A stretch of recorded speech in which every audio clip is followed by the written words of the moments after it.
स्तोत्रसंहिता 18. दाविदाने गायलेले मुक्तिगीत. नमस्कार प्रिय बंधूंनो आणि भगिनींनो, आज आपण परमेश्वराच्या पवित्र वचनातून स्तोत्रसंहिता 18वी मनापासून ऐकणार आहोत.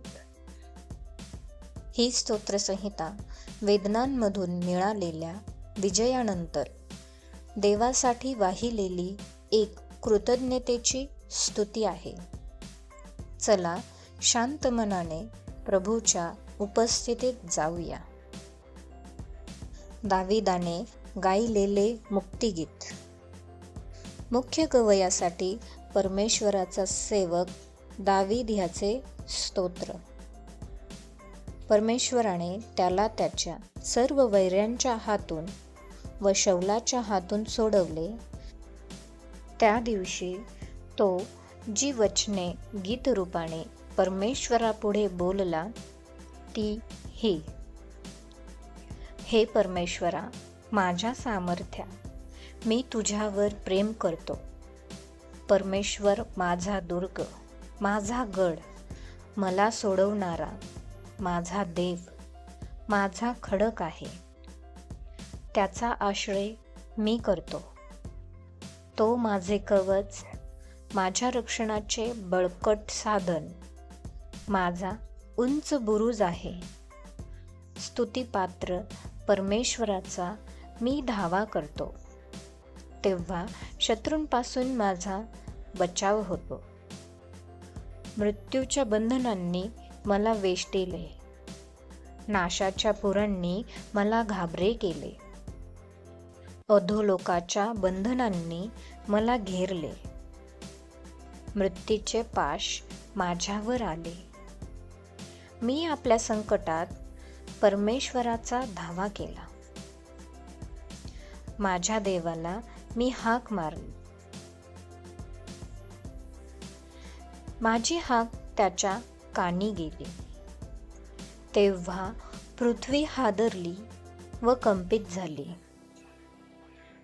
पर्वताचे पाये डळमळले, त्यांना झोके बसले,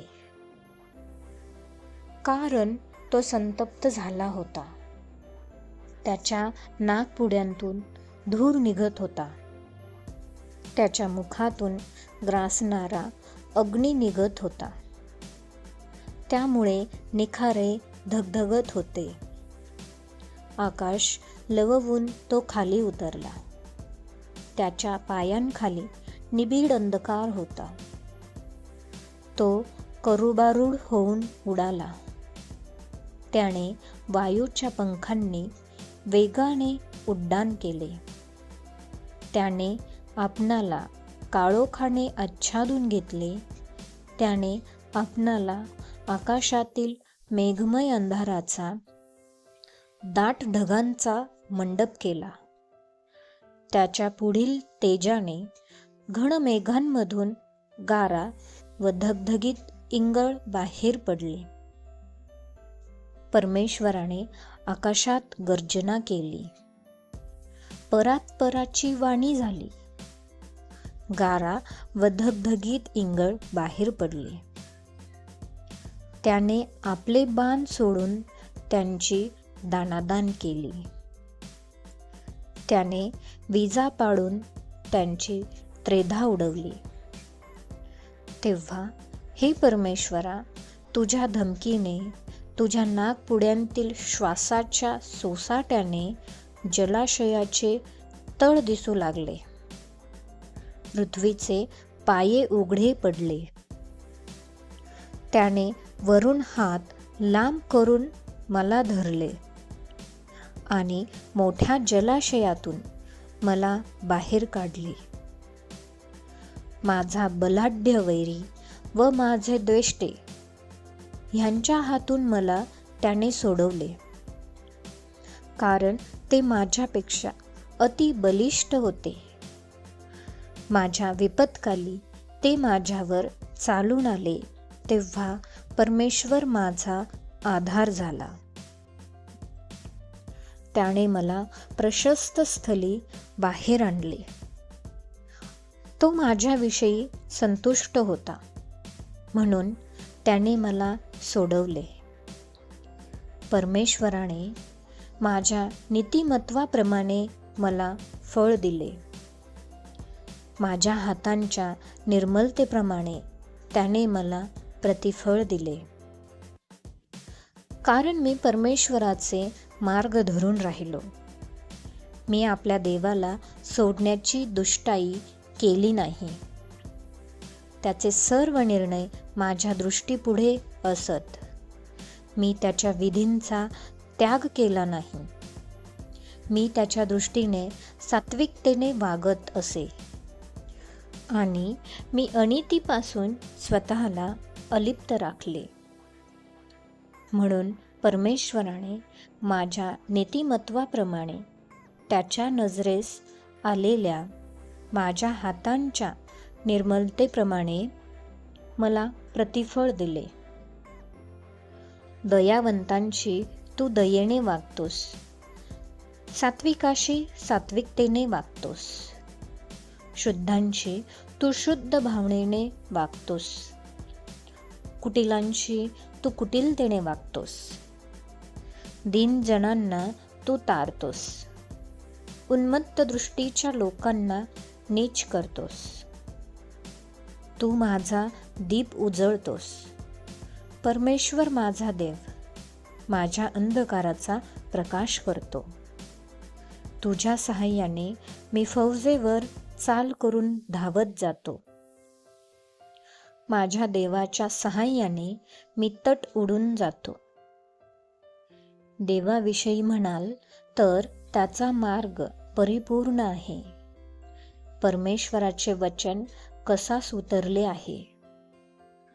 त्यांचा आश्रय करणाऱ्या सर्वांची तो ढाल आहे. परमेश्वरा वाचून देव कोण आहे? आमच्या देवाशिवाय दुर्ग कोण आहे? तोच देव मला सामर्थ्याचा कमरबंद बांधतो. तो माझा मार्ग निर्भेद करतो. तो माझे पाय हरिणींच्या पायांसारखे करतो आणि उंच जागांवर माझी स्थापना करतो. तो माझ्या हातांना युद्धकला शिकवतो, म्हणून माझे दंड पितळी धनुष्य वाकवतात. तू मला आपली तारणरूपी ढाल दिली आहेस.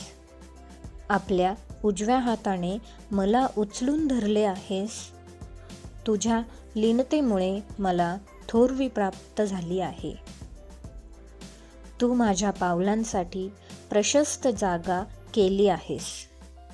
माझे पाय घसरले नाहीत. मी आपल्या वैऱ्यांच्या पाठीस लागून त्यांना गाठले आणि त्यांचा नायनाट केल्याशिवाय परत फिरलो नाही. मी त्यांना इतका मार दिला की त्यांना उठता येईना. त्यांना मी पायांखाली तुडवले. लढाईसाठी तू मला सामर्थ्याचा कमरबंद बांधला. माझ्यावर उठलेल्यांना तू माझ्या खाली चित केलेस. तू माझ्या वैरांना पाठ दाखवायला लावले.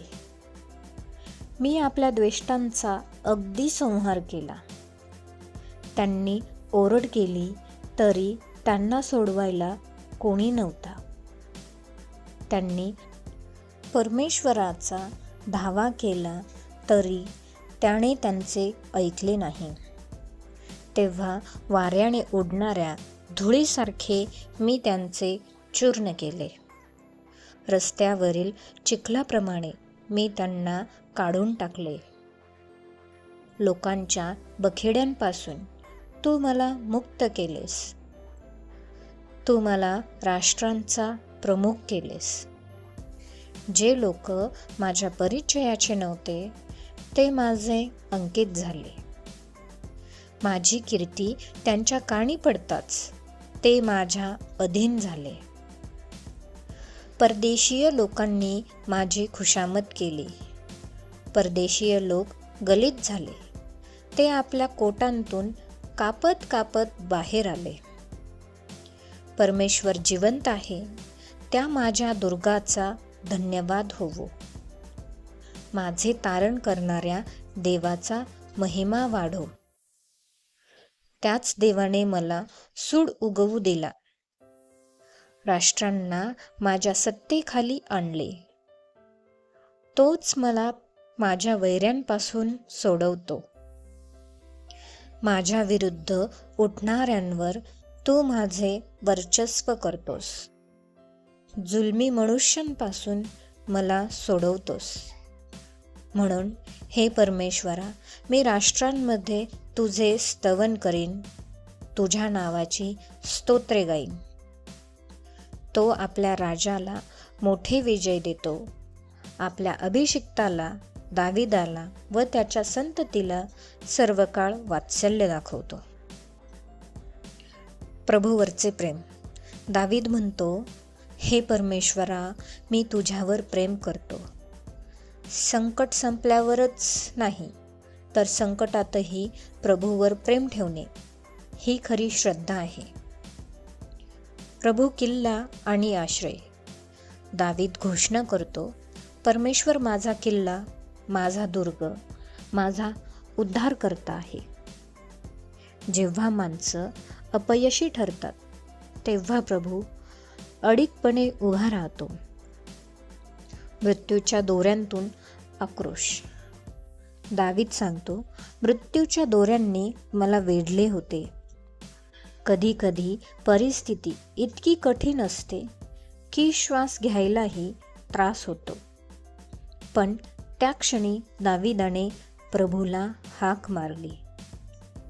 देव प्रतिसाद देतो. देवाने आकाश हालवले, तो गर्जना करीत उतरला. याचा अर्थ असा की जेव्हा देव हालहाल करतो, तेव्हा कोणतीही शक्ती त्याच्या विरोधात उभी राहू शकत नाही. उद्धाराचा हात. देवाने दावीदाला खोल पाण्यातून बाहेर काढले. जेव्हा आपण असह्य होतो, तेव्हा प्रभू आपला हात पुढे करतो. न्यायी देव. दावीद सांगतो, देवाने त्याच्या न्यायाने मला प्रतिफळ दिले.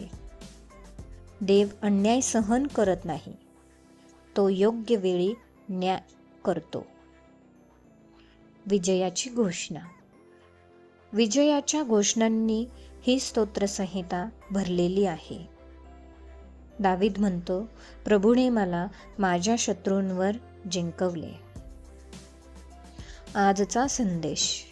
प्रिय बंधूंनो आणि भगिनींनो, आज जर तुम्ही कठीण काळातून जात असाल तर लक्षात ठेवा, प्रभू ऐकतो, प्रभू प्रतिसाद देतो, प्रभू उद्धार करतो. शेवटची प्रार्थना. हे प्रभू, तू आमचा किल्ला आहेस, तू आमचा उद्धार करता आहेस. सर्व संकटात आम्हाला तुझ्यावर दृढ विश्वास ठेवायला शिकव. आमेन.